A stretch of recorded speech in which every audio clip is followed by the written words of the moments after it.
One thing I can say for the enemy groups, unlike me, they're not complete assholes. Ladies and gentlemen, welcome to the last episode of the Friends with Benefits Alpha 20 run in Spacehaven.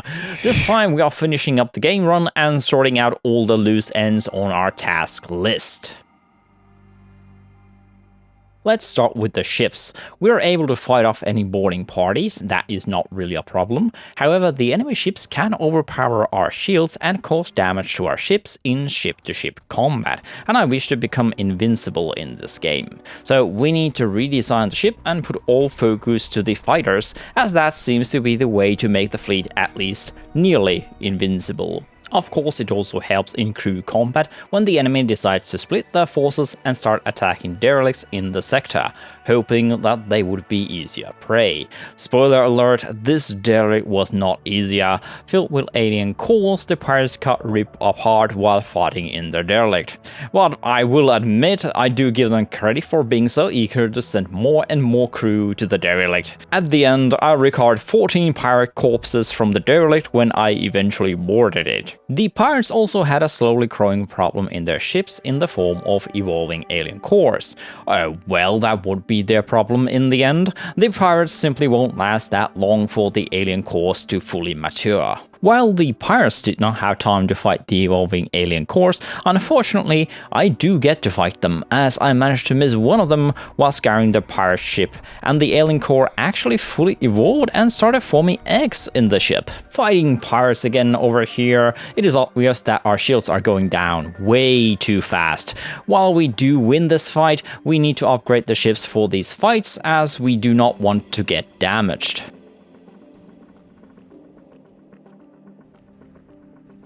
Now, time to remodel the ship.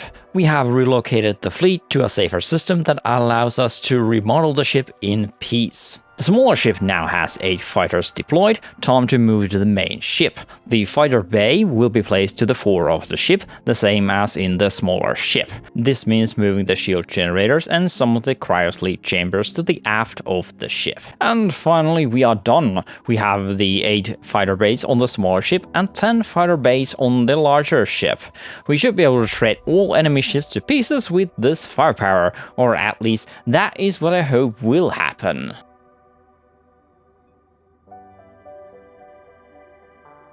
Testing the fighter carrier build, now we can easily overcome the enemy's defenses. With our jammers, they cannot attack our ships.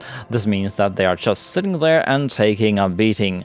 What I do notice fighting here is that the enemy is losing shields and hull, but it is happening rather slowly. The fighters can destroy the enemy ships without taking a lot of hits, but the process feels to be a lot slower than when using turrets. But we are not in a hurry. As long as we can safely take down any enemy ships, we are practically indestructible, and my fleet is invincible. So first we're going to target all-point defense turrets. After that we're going to take down their engines to make sure they cannot flee. Once that is done, we target the weapons and other systems. At some point the enemy will likely try to board your ships, so keep your guard up despite the enemy being completely defenseless against your fighter squads.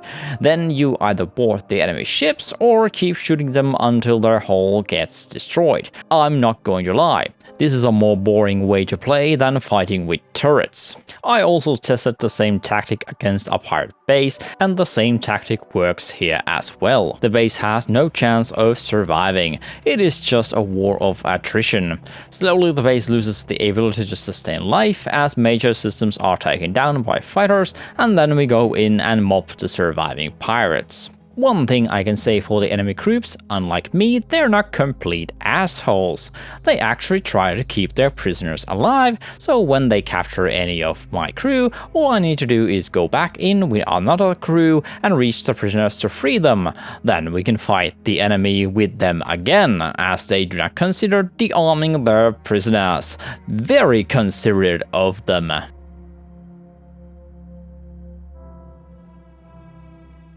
There seems to be a bug, which might have been fixed already in the current version you might be playing, where the relationship bonus you get from certain actions, like the request for resources event, might not get registered.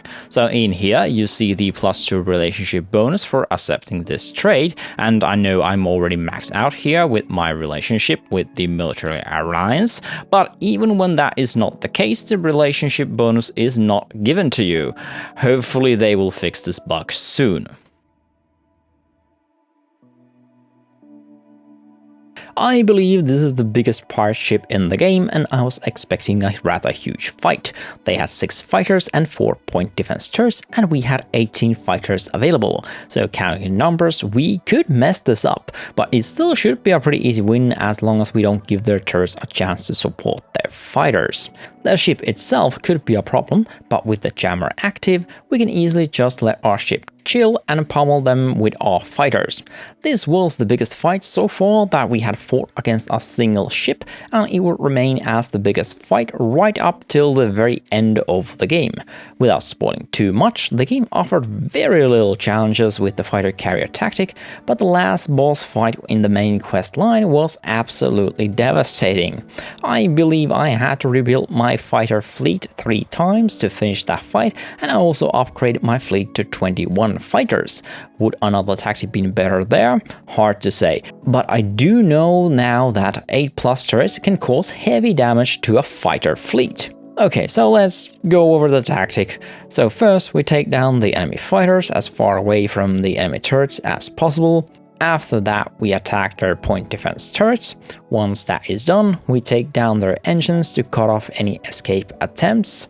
Then we can either directly attack their hull or take down their weapons and other systems. Should they try to board us with shuttles, we can stop our attack and concentrate on attacking the shuttles instead, hopefully stopping their advance. Once their hull goes down, we can try boarding them, or we can wait a while so the weakest of their crew has perished and try to capture the rest. Same tactic in all the future fights. It works a little too well as it offers very little variation and it can get boring in the end. All the fights work pretty much the same way. In fact, the more interesting and entertaining fights are now between the different rivaling factions. There, the outcome is not so certain, and the balance of the fights can swing from one extreme to the other. The entertainment is increased if you can share your vision between the other factions, so that you can see when their enemies try to board them and see how the boarding happens.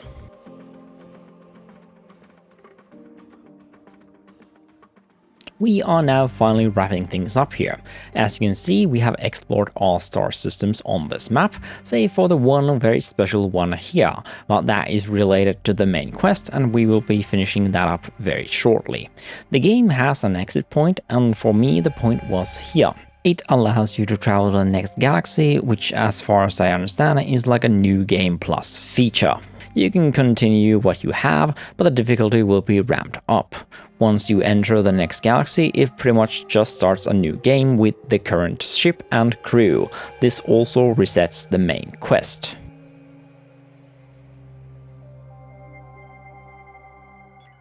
I'm not going to spoil much here, so enjoy this mockshot as I go through some generic stuff about the end. The game offers some options to the main questline at the end of the game. While this wasn't necessary, it was a welcome addition to the main questline, which was pretty straightforward when it comes to missions. I did not explore the different options, so I cannot say for sure how much they differ in the end. I did end up in a fight which was the hardest fight for me in the game. The fighter carrier strategy, as I mentioned earlier, was not a win-all strategy, and this was the only fight where that did not immediately ensure a victory for me.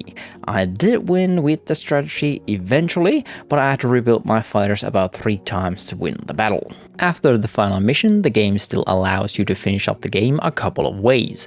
I will not go into too much detail here, as I want anyone watching this to experience it themselves. I will reveal this though. Completing the main questline the right way will give you this kind of a chart, which will be very familiar to at least those who have played the Civilization games. So you can see various stats and how they progress throughout the game, although I'm not sure how accurate this really is. For example, it seems to be counting all my crew deaths, even the ones I removed by save scumming, or at least that is how I see it. Could be buggy as well, as the game is currently in beta. Now don't get me wrong, I do like how it is showing even those save scum deaths, but it is harder to determine how many people we really lost during the game, as there were some deaths. The chart is also only showing 3 research points, so I do think some of these stats are buggy as of right now. But again, this is the beta version, things are bound to change here. Another thing I will have to point out, you do not get the stats screen if you travel to a new galaxy via the galaxy exit point. Whether this is intentional or just a feature not yet implemented remains to be seen.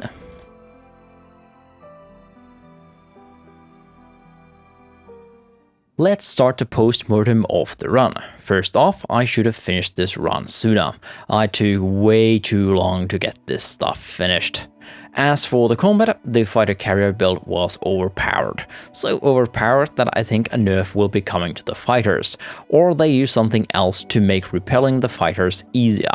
For example, I would have preferred some variations with the missile turrets, have them shoot micro missiles or mines that damage fighters.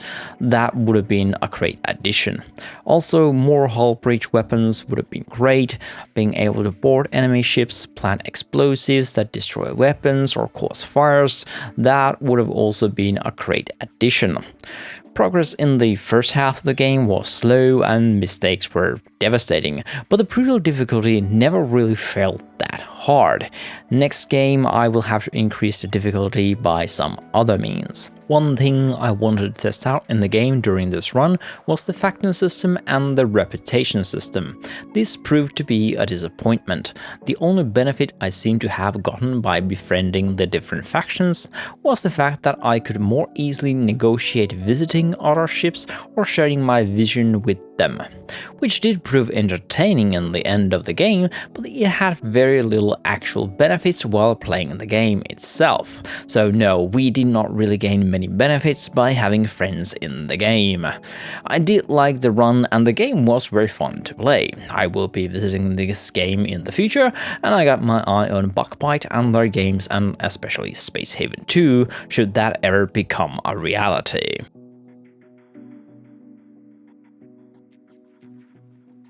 Alright, time to talk about the next game run. First, I want to talk a little about quality improvements regarding this channel's content, so that will be next. I was going to be playing as Factorio, but as time has flown and I really want to get another run of Satisfactory going before Christmas comes knocking, I would most likely have to change plans and start the Satisfactory run earlier.